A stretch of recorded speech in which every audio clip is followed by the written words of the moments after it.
when you start with a medical education, a curricula design, and this is my background. I've been designing curricula for over 30 years. All right. I'm one of the few natural doctors that is taught at Arizona State University, at a major university. I actually designed curricula at this university.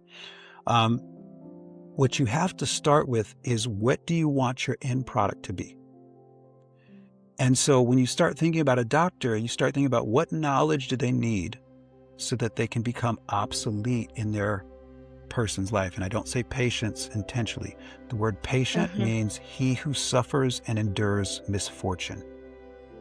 Okay, Interesting. the word doctor Mm. means teacher, but the word patient means he who suffers and endures misfortune. What did the Rockefellers want to create? Doctor patient relationships? No. Before that, it was always doctor student. We are going to go back to that.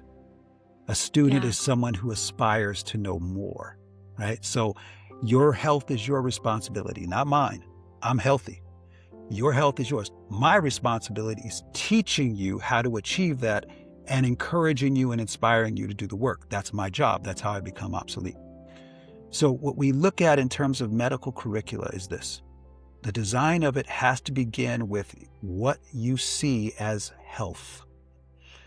You have to start, this is the person that we are going to help create. What do I need to know in terms of therapeutics and how God designed this amazing body and all these things that are going to go into the creation of health? Not the study of disease, but actually the study of health. Because when you study health, last time I looked on the World Health Organization, it was over 30,000 diseases. Please, we don't have 30,000 diseases. So when you study disease, that's all you're going to see is disease. When you study health, all you'll see is health. When you study health, though, you don't need to worry about disease.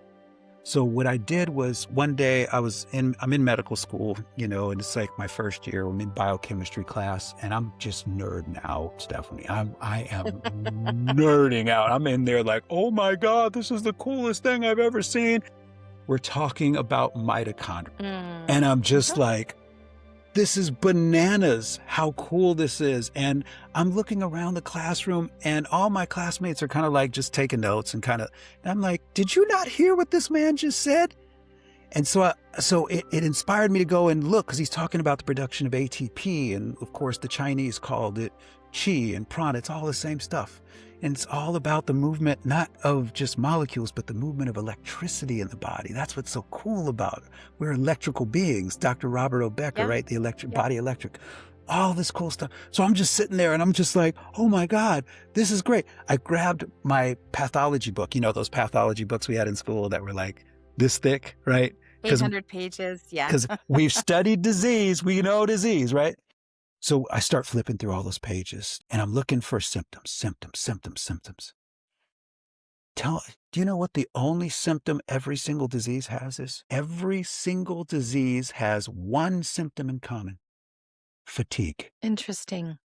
That's it. I was going to say pain. That Right, was my first guess, pain. right. That's not a bad guess, right?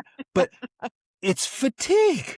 And what is fatigue telling us? The mitochondria, for whatever variety of reasons in our world today, are not producing enough energy that the cell needs. They're not producing as much energy as the cell needs to do all of its functions, to detoxify, to replicate, to fix itself, all to metabolize. I mean, all these great things that the cell does, but it's all right there. And so I was like, bing! I was like, oh my God, this is the Rosetta Stone.